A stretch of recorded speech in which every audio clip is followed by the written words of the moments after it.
আজকে তোমাদের এমন এক চাপাবাজের কাহিনী বলতে চলেছি যেটা শুনলে তোমরা নিজেদেরকে চাপাবাজ বানাতে ব্যস্ত হয়ে পড়বে। অনেক বেশি বলে ফেললাম তাই না? তো যাই হোক, বলছিলাম 2011 সালে রিলিজ হওয়া র্যাঙ্গো মুভিটার কথা। এই সিনেমার হিরো সে যে কি লেভেলের চাপাবাজ তা তোমরা এই মুভিটা না দেখলে বুঝতেই পারবা না। তো চলো আজাইরা ইন্ট্রো বাদ দিয়ে শুরু করি আজকের এই মুভির এক্সপ্লেনেশন। মুভিটা শুরুতে আমাদেরকে র্যাঙ্গো নামের একটা ফানি টাইপের গিরগিটিকে দেখানো হয়। আসলে এই গিরগিটিটাই হলো আজকের সিনেমার হিরো। তো সে গাড়ির মধ্যে একটা অ্যাকোরিয়ামের ভিতরে ছিল এবং সে নিজেকে খুবই হাস্যকর ভাবে ইন্ট্রোডিউস করাচ্ছিল। বুঝতেই তো পারছেন এটা একটা কমেডি সিনেমা বলে কথা। তো যাই হোক, পরে আমরা দেখতে পাই তাদের গাড়িটি কন্ট্রোল হারিয়ে ফেলে এবং কন্ট্রোল হারানোর পর গাড়িটা ডিসব্যালেন্সের কারণে গাড়ি থেকে অ্যাকোরিয়ামটি বাহিরে পড়ে যায় এবং পড়ে গিয়ে অ্যাকোরিয়ামটি ভেঙে যায়। এর ফলে র্যাঙ্গো বাহিরে চলে আসে এবং সে এমন একটা জায়গাতে আটকিয়ে পড়ে যেখানে শুধু চারপাশে মরুভূমি ছিল। আর এখানে এতই গরম ছিল যে গ্লাস থেকে যেই পানি রাস্তায় পড়েছিল সেটিও সাথে সাথেই শুকিয়ে যায় এবং সূর্যের আলোর কারণে র্যাঙ্গোর গায়ের চামড়া পুড়ে যেতে শুরু করে। এরপর র্যাঙ্গো শুনতে পায় যে কে যেন তাকে ডাকছে এবং সে ওইদিকে তাকাতেই দেখতে পায় যে একটা অ্যানিমেল রাস্তায় শুয়ে আছে। তো তাকে দেখে বোঝাই যাচ্ছিল যে তার উপর দিয়ে কোনো একটা গাড়ি চলে গিয়েছে। এখানে একটা কথা, এত বড় একটা গাড়ি এই প্রাণীটার উপর দিয়ে চলে গিয়েছে অথচ তার কিছুই হয় নাই। তো যাই হোক, এটা একটা কমেডি সিনেমা বলে কথা। আর এই অ্যানিমেলটা আসলে র্যাঙ্গোকেই ডাকছিল।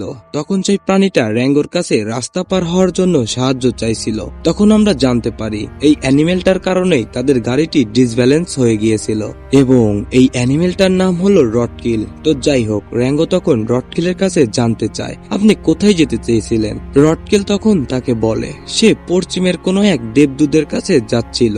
এরপর র্যাঙ্গো তাকে সাহায্য করতে যায়, কিন্তু তখনই একটা গাড়ি এসে তাকে উড়িয়ে নিয়ে যায় এবং সে একটা থেকে আরেকটা গাড়ি এভাবে শুধু গাড়ির সাথে ধাক্কা খেতে থাকে এবং সে ঘুরে ফিরে আবারও রটকিলের সামনে এসেই পড়ে। সে তখন রটকিলের কাছে জানতে চায় পানি কোথায় গেলে পাওয়া যাবে। রটকিল তখন বলে তোমার কপাল খুবই ভালো যে এখানে পাশেই একটা গ্রামে প্রতি বুধবার পানি দেওয়া হয়, আজকে মঙ্গলবার, তো তুমি সেখানে গেলেই পানি পেতে পারো।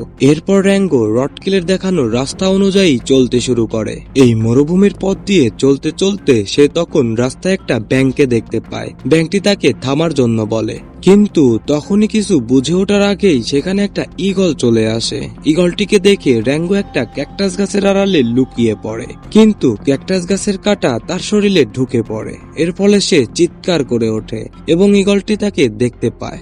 ব্যাংকটি তখন পজিশনে থাকার কারণে ঈগলটি ব্যাংকটিকে দেখতে পায় না এবং র্যাঙ্গোকে তখন ঈগলটি তাড়া করতে থাকে। র্যাঙ্গো ঈগলটার হাত থেকে বাঁচার জন্য একটা কাচের বোতলের ভিতরে ঢুকে পড়ে। র্যাঙ্গো কাচের বোতলে ঢুকে অনেক পার্ট নিতে থাকে, কিন্তু এটা দেখে ঈগলটা বোতলটা ভাঙার চেষ্টা করে, কিন্তু বোতলটা ভাঙতে না পেরে উপরে নিয়ে যায় এবং সে সেখান থেকে বোতলটা নিচে ফেলে দেয় এবং সেই বোতলটা সোজা এসে ব্যাংকটির উপরে এসে পড়ে। এবার ঈগলটি ব্যাংকটাকেও দেখতে পায়। এরপর ব্যাং এবং র্যাঙ্গো দুজনকেই তাড়া করতে শুরু করে দেয়। র্যাঙ্গো দৌড়াতে দৌড়াতে এক পর্যায়ে বোতলটি ভেঙে যায়। এটা দেখে ব্যাংকটি হাসতে শুরু করে দেয়। ব্যাংকটিকে হাসতে দেখে ঈগলটি র্যাঙ্গোকে ছেড়ে দিয়ে ব্যাংকটিকে ধরে নিয়ে যায়। এর ফলে র্যাঙ্গো এ যাত্রায় বেঁচে যায়। এরপর রাত হলেই একটা পাইপের ভিতর র্যাঙ্গো এসে ঘুমিয়ে পড়ে। পরের দিন সকালে পাইপের ভিতর দিয়ে পানি বেরিয়ে আসে, ফলে র্যাঙ্গো নিচে পড়ে যায়। র্যাঙ্গো তখন পানি খাওয়ার চেষ্টা করতে থাকে, কিন্তু পানি খাওয়ার আগেই শুকিয়ে যাচ্ছিল। ঠিক তখনই সেখানে প্রিন্স নামের একটা মেয়ে গিরগিটি চলে আসে এবং সে র্যাঙ্গোকে গান পয়েন্ট করে নেয় এবং তাকে বলতে থাকে এই গ্রামে সবাই পানির জন্য মারা যাচ্ছে আর তুমি এখানে পানি নষ্ট করছো। এইসব কথা বলতে বলতে প্রিন্স তখন হঠাৎ করেই পজ হয়ে যায়। র্যাঙ্গো তখন তাকে টাচ করতেই সে আবারও আগের অবস্থায় ফিরে আসে। এরপর প্রিন্স তাকে তাদের গ্রামে নিয়ে আসে এবং তাকে বলে গ্রামে প্রতি বুধবার পানি দেওয়া হয়। র্যাঙ্গো তখন এই গ্রামে এসে নিজেকে অন্যরকম মনে করছিল, তাই সে গ্রামবাসীদের মতো হওয়ার জন্য গ্রামবাসীদের মতো হাঁটা চলা নকল করতে থাকে। এরপর র্যাঙ্গো এসে একটা হোটেলের ভিতরে ঢুকে পড়ে এবং সেখানে ঢুকতেই সেখানে থাকা সবাই র্যাঙ্গোর র্যাঙ্গোর দিকে অদ্ভুতভাবে তাকিয়ে থাকে। র্যাঙ্গো তখন তাদের কাছ থেকে এক গিলাস পানি চায়। এটা শুনে সেখানে থাকা সকল অ্যানিমেল হাসতে থাকে। আসলে এই মরুভূমির ভিতরে এক গিলাস পানি সোনার চেয়েও বেশি দামি ছিল। তখন হোটেলের মালিক বলে, এখানে ক্যাকটাস গাছের রস ছাড়া কিছুই পাওয়া যাবে না। আর তখনই হোটেলের মালিক এক বোতল ক্যাকটাস গাছের রস র্যাঙ্গোর দিকে পাস করে। আর তখন সেখানে থাকা একটা অ্যানিমেল তার পরিচয় জানতে চায় এবং সে কোথা থেকে এসেছে তাও জানতে চায়। এটা শুনে সে বলে, আমার নাম র্যাঙ্গো, আমি একজন যোদ্ধা। জীবনে অনেক যুদ্ধই লড়েছি, কিন্তু কোনো যুদ্ধতেই হারি নাই। আর আমি পূর্ব দিক থেকে এসেছি, সেখানে আমরা মানুষ ধরে খাই। ভাই রে ভাই, এই মাল যে কি লেভেলের চাপাবাজ তা তো তোমরা দেখতেই পাচ্ছ। তো যাই হোক, আরো সে অনেক কিছুই বলে তার দাম বাড়াতে থাকে। এটা শুনে সেখানে থাকা সবাই অনেক বেশি অবাক হয়ে যায় এবং সেখানে থাকা আরেকটি অ্যানিমেল বলে, তাহলে কি তুমি সেই যে এক গুলিতে 7টা গুন্ডাকে মেরেছিলে? র্যাঙ্গো তখন হিরো সাজার জন্য বলে, হ্যাঁ, আমি মেরেছি এক গুলিতে 7 ভাইকে। এটা শুনে উপস্থিত সবাই অনেক বেশি অবাক হয়ে যায়। অন্যদিকে ফিমেল গিরগিটি মানে বিন্স ব্যাংকে যায় ঋণ হিসাবে পানি আনার জন্য। আসলে তাদের এখানে টাকার চেয়ে পানির মূল্য অনেক বেশি। আসলে এখানে লেনদেনের জন্য পানি ব্যবহার করা হয়, ঠিক যেমন আমরা ব্যাংক থেকে টাকা লোন নেই, আর এখানে পানি ঋণ হিসাবে নেওয়া হয়। তো যাই হোক, এখানে আসলে ব্যাংক ম্যানেজার ভিন্সকে পানি দেয় না। সে বলে, তুমি এর আগেও ব্যাংক থেকে পানি লোন নিয়েছো, আর এখন ব্যাংকে খুবই কম পরিমাণে পানি রয়েছে। আর গ্রামের পানিওয়ালাও এখন ব্যাংকে ঠিকমতো পানি দেয় না। ভিন্স তখন ম্যানেজারকে বলে, পানি না পেলে বাঁচার জন্য আমাকে জমি বিক্রি করতে হবে। তখন ব্যাংক ম্যানেজার তাকে মেয়রের সাথে দেখা করতে বলে। এদিকে র্যাঙ্গো তাদের সবাইকে মিথ্যা বলতে থাকে যে সে কিভাবে এক গুলিতে 7টি গুন্ডাকে মেরেছিল। এটা শুনে সেখানে থাকা সবাই অনেক বেশি অবাক হয়ে যায় এবং তাকে সবাই নিজেদের হিরো মানতে শুরু করে। মানে চাপার জোর থাকলে যা হয় আর কি। আসলে বাস্তবে যারা চাপা মারতে পারে তারাই সবার কাছে হিরো হয়ে থাকে, আর যারা চুপচাপ থাকতে পছন্দ করে তাদেরকেই সবাই বলদ ভাবে। আসলে এটাই বাস্তবতা। তো যাই হোক, ঠিক তখনই সেখানে এই এলাকার ডন ব্যাডবিল সেখানে চলে আসে। সে এসেই র্যাঙ্গোর পরিচয় জানতে চায়। তখন সবাই বলে, তার নাম র্যাঙ্গো, সে কাউকেই ভয় পায় না, এমনকি সে এক গুলিতে 7টা গুন্ডাকে মেরেছিল। এই সবকিছু শুনে র্যাঙ্গো হিরোগিরি দেখানোর জন্য ব্যাডবিলের মুখে থাকা সিগারেট নিয়ে গিলে ফেলে। এরপর সে তার মুখ থেকে আগুন বের করে ব্যাডবিলের মুখ জ্বালিয়ে দেয়। এটা দেখে ব্যাডবিলের তো ইগোতে লাগে। সে তখন র্যাঙ্গোকে ফাইট করার জন্য চ্যালেঞ্জ করে। এরপর মাঠের দুপান্তরে দুজন ফাইট করার জন্য দাঁড়িয়ে যায়। ঠিক তখনই সেখানে একটা ঈগল চলে আসে। ঈগলটি দেখে ব্যাডবিল ও তার সাথীরা সেখান থেকে পালিয়ে যায়। এটা দেখে তো র্যাঙ্গো মনে করে তাকে দেখে হয়তো ব্যাডবিল ও তার সাথীরা পালিয়ে গেছে। সে তখন আরো পার্ট নিতে থাকে, কিন্তু পরে যখন সে ঈগলটিকে দেখতে পায় তখন তো তার হাওয়া বাতাস বেরিয়ে যায় এবং সে সেখান থেকে পালাতে থাকে। পালাতে পালাতে এক পর্যায়ে এই ঈগলটি র্যাঙ্গোকে ধরেই ফেলে। র্যাঙ্গো তখন বাঁচার জন্য দড়িতে গুলি করে। তখনই ভুলবশত সেখানে থাকা একটা ট্যাঙ্ক এই ঈগলের উপরেই এসে পড়ে, ফলে ঈগলটি সেখানেই মারা যায়। তখন গ্রামবাসী সবাই মনে করে র্যাঙ্গো এই ঈগলটিকে মেরে ফেলেছে এবং একটি অ্যানিমেল র্যাঙ্গোকে এই শহরের মেয়রের সাথে দেখা করতে বলে। এরপর র্যাঙ্গো মেয়রের সাথে দেখা করে। দেখা যায় যেখানে গ্রামের মানুষ এক ফোঁটা পানির জন্য গ্রাম ছেড়ে চলে যাচ্ছে, সেখানে মেয়র গ্লাস ভর্তি পানি খাচ্ছে। যাই হোক, মেয়র র্যাঙ্গোর এরকম সাহসিকতা দেখে তাকে সেখানকার পুলিশ বানিয়ে দেয়। পরের দিন বুধবার ছিল, তাই গ্রামের সবাই পানি নেওয়ার জন্য লাইন ধরে চলতে শুরু করে। তখন লাইনে থাকা একটা কাক র্যাঙ্গোকে বলে, তুমি ঈগলটিকে মেরে ফেলেছো, এখন এই গ্রামে সাপ আসবে। এরপর ছোট্ট ইঁদুরটি বলে, ওই ঈগলটি যতদিন এখানে ছিল ততদিন সাপ এখানে আসতো না, কারণ এই ঈগলটিকে দেখে সাপটি অনেক ভয় পেত।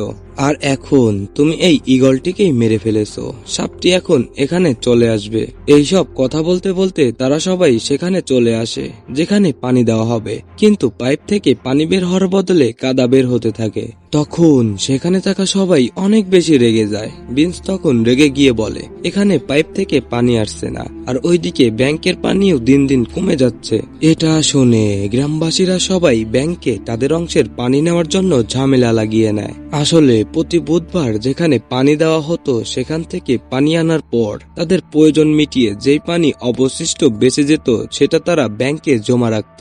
পানি যেহেতু কমে যাচ্ছে তখন র্যাঙ্গো সেখানে আসে এবং সে এসেই কথা বলতে বলতে 2-3 গিলাস পানি সেখানেই খেয়ে ফেলে। এর ফলে লকারে 6 দিনের পানি মজুদ ছিল, সেটা কমে 5 দিনে চলে আসে। এরপর র্যাঙ্গো এই পানি সুরক্ষার দায়িত্ব নেয়। এরপর রাতের বেলায় আমরা দেখতে পাই 3টি চোরকে, যারা ব্যাংকের লকার থেকে পানি চুরি করতে সুড়ঙ্গ করছে, কিন্তু তারা ব্যাংকের ভিতরে যাওয়ার বদলে ভুলবশত ব্যাংকের সামনের রাস্তায় চলে আসে। র্যাঙ্গো তখন তাদেরকে দেখতে পায় এবং কিছু না বুঝেই তাদেরকে আরো খোদাই করার জিনিসপত্র এনে দেয়, তার সাথে খোদাই করার লাইসেন্সও দিয়ে দেয়। আর সেই চোরগুলো এরকম সাহায্য পেয়ে সেই রাতেই ব্যাংক থেকে পানি চুরি করে পালিয়ে যায়। পরের দিন সকালে ব্যাংকে চুরি হওয়ার খবর সবাই জেনে ফেলে। তারা সবাই মেয়রের কাছে সাহায্য চাইতে থাকে। মেয়র তখন পানি উদ্ধার করার দায়িত্ব র্যাঙ্গোকে দেয়। র্যাঙ্গো তখন একটা টিম তৈরি করে বেরিয়ে পড়ে সেই চোরদের ধরার জন্য। এরপর তারা সবাই সুড়ঙ্গের কাছে আসে এবং সুড়ঙ্গের ভিতরের সেই পথ ধরে চলতে থাকে। তখন তারা একটা পাইপলাইন দেখতে পায়। এটা দেখে তারা সবাই বুঝে যায় যে এই পানি কেউ কন্ট্রোল করছে। তখন তারা পাইপটিকে ফলো করতে থাকে। পাইপটিকে ফলো করতে করতে তারা মরুভূমির মাঝে চলে আসে। এরপর মরুভূমির মাঝে তারা ব্যাংক ম্যানেজারকে দেখতে পায় এবং তাকে কে জানি মেরে ফেলেছে। এই ব্যাংক ম্যানেজারকে যারা মেরে ফেলেছে র্যাঙ্গো তখন তাদের পায়ের ছাপ সেখানে দেখতে পায়। এরপর তাদের টিমে থাকা ওই কাকটি ঘ্রাণশোকে বলে দেয় যে চোরগুলো ওইদিকে গিয়েছে। তারা তখন সবাই ওইদিকে যাওয়া শুরু করে, কিন্তু সেখানে যেতে যেতে রাত হয়ে যায়। রাত হয়ে গেলে সেখানে তারা একটা জায়গাতে আগুন জ্বালিয়ে বিশ্রাম নিতে থাকে এবং কিছু খাওয়া দাওয়া করতে থাকে। এরপর র্যাঙ্গো সেখানে স্পিরিট অফ দ্য রেস্টের কথা বলতে থাকে। তখন একজন জানতে চায়, আপনি কি কখনো স্পিরিট অফ দ্য রেস্টকে দেখেছেন? র্যাঙ্গো তখন বলে, হ্যাঁ, অনেকবার দেখেছি। আবারও সেই প্রাণীটা র্যাঙ্গোর কাছে জিজ্ঞাসা করে, তাহলে কি তুমি রেডলেসকে চেনো? র্যাঙ্গো তখন বলে, আরে ও তো আমার ছোট ভাই। এটা শুনে সবাই অবাক হয়ে জিজ্ঞাসা করে, সে তো একটা সাপ আর তুমি একটা গিরগিটি, তাহলে সে তোমার ভাই হয় কিভাবে? র্যাঙ্গো তখন অনেক পার্ট নিয়ে বলে, সে আমার দত্তক নেওয়া ভাই। একবার চিন্তা করো এই র্যাঙ্গো কি লেভেলের চাপাবাজ। তো যাই হোক, পরের দিন তারা ওই চোরগুলোকে দেখতে পায় যারা তাদের পানি চুরি করেছিল। এরপর তারা ছদ্মবেশ ধরে সেই চোরগুলোর কাছে যায়, কিন্তু ওখানে চোরগুলোর পুরো ফ্যামিলি ছিল যারা র্যাঙ্গোদের উপরে হামলা করে দেয়। বিন্স তখন পানির গাড়িটা নিয়ে পালাতে থাকে। এখানে আমরা খুব সুন্দর একটা ফাইটিং সিন দেখতে পাই, যেটা বলে বোঝাতে পারবো না। তো যাই হোক, এভাবেই পালাতে পালাতে এক পর্যায়ে ওই বড় পানির বোতলটি গাড়ি থেকে নিচে পড়ে যায়। তখন তারা সবাই দেখতে পায় যে এটাতে কোনো পানিই নেই, শুধু শুধু তারা এই খালি বোতলটির জন্য এত মারপিট করলো। তো যাই হোক, তখন তারা জানতে পারে যে ওই চোরগুলো পানি চুরি করার আগেই অন্য চোর সেই পানি আগেই চুরি করে নিয়েছে। এরপর তারা ওই চোরদেরকে ধরে গ্রামে নিয়ে আসে। র্যাঙ্গো তখন মেয়রের সাথে দেখা করে এবং মেয়রকে সন্দেহ করতে থাকে, কিন্তু র্যাঙ্গো তখন মেয়রকে বলে, ওই চোরগুলো আসার আগেই ব্যাংকে চুরি হয়েছিল, আর এটা আপনি ভালো করেই জানেন। কিন্তু মেয়র এ সবকিছুই অস্বীকার করে। এরপর মেয়র যখন বুঝতে পারে যে র্যাঙ্গো সবকিছুই জেনে গিয়েছে, তখন সে তার প্ল্যান র্যাঙ্গোকে খুলে বলে এবং তাকে তার টিমে যোগ দিতে বলে। কিন্তু র্যাঙ্গো এটা করে না, সে সেখান থেকে চলে যায়। পরের সিনে গ্রামবাসীরা সবাই ওই চোরগুলোকে মারতে পুলিশ স্টেশনে জড়ো হয়, কিন্তু র্যাঙ্গো তাদের বুঝিয়ে বলে যে ওই চোরগুলো আসলে আসল চোর না। র্যাঙ্গো তখন বলে যে তোমাদের পানি চুরি করেছে তাদেরকে আমি ধরে দেব এবং তোমাদের পানিও ফিরিয়ে আনবো। কিন্তু তখনই সেখানে এই সাপটি চলে আসে। সে এসেই র্যাঙ্গোর আসল পরিচয়টা সবাইকে বলে দেয় যে র্যাঙ্গো আসলে কোনো হিরো না, সে একটা মিথ্যাবাদী। তখন তাকে গ্রাম থেকে বের করে দেওয়া হয়। এরপর র্যাঙ্গো দুঃখ ভরা মন নিয়ে চলতে চলতে আবারও সে রডকিলের সামনে এসেই পৌঁছায়। তখন সেখানে থাকা এক বিশেষ গাছগুলো তাদেরকে পানির দিকে নিয়ে যেতে থাকে। তখন র্যাঙ্গো বুঝতে পারে যে মেয়র আসলে এখান থেকেই পানির পাইপ বন্ধ করে দিয়েছে, যাতে করে সে ও তার লোকেরা এই পানি ব্যবহার করতে পারে। এটা র্যাঙ্গো বুঝতে পেরে সে একটা প্ল্যান করে। পরের দিন সে আবারও এই গ্রামে চলে আসে। অন্যদিকে আমরা দেখতে পাই গ্রামের সবাই মেয়রের কাছে জমি বিক্রি করে দিয়েছে, শুধু বাকি ছিল বিন্স এবং তারও জমি 1 গ্লাস পানির বিনিময়ে মেয়র কিনতে চাইছিল।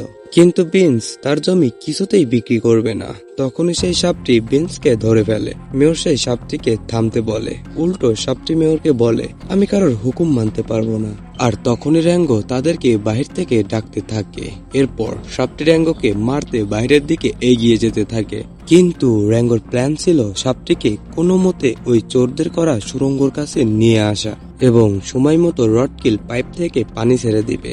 আর র্যাঙ্গোর বন্ধুরা মিলে মেয়রের করা কালেকশনের পাইপ ভেঙে ফেলবে। এরপর সুড়ঙ্গের ভিতর দিয়ে পানি আসতে থাকে এবং সেখানে একটা বিশাল বড় ব্লাস্ট হয়। আর তখনই গ্রামের চারদিক থেকে পানি বেরিয়ে আসতে শুরু করে। র্যাঙ্গো তখন সাপটিকে গুলি মারতে যাবে, ঠিক তখনই মেয়র বিন্সকে মেরে ফেলার ভয় দেখায়। এরপর মেয়র তাদের দুজনকে বন্দি করে ফেলে এবং মেয়র ওই সাপটিকেও গান পয়েন্ট করে নেয়, কারণ সাপটি তার অর্ডার অমান্য করেছিল। কিন্তু তখনই র্যাঙ্গোদের যেই পানির লকারে বন্দি করেছিল সেই পানির লকারের গ্লাসটি ভেঙে যায়। এর ফলে সবাই বাহিরে পড়ে যায়। তখনই র্যাঙ্গো মেয়রকে সাপটির হাতে তুলে দেয় আর এই সাপটি মেয়রকে নিয়ে সেখান থেকে চলে যায়। আর এভাবেই গ্রামে পানি চলে আসে। এরপর র্যাঙ্গো না চাইতেও আবারও তাদের কাছে সে হিরো হয়ে যায় এবং মুভিটা এখানেই শেষ হয়ে যায়। তো মুভিটা কেমন লাগলো তা অবশ্যই কমেন্ট করে জানাবেন। ভালো লাগলে অবশ্যই লাইক দিবেন। তো যাই হোক, দেখা হচ্ছে নেক্সট ভিডিওতে।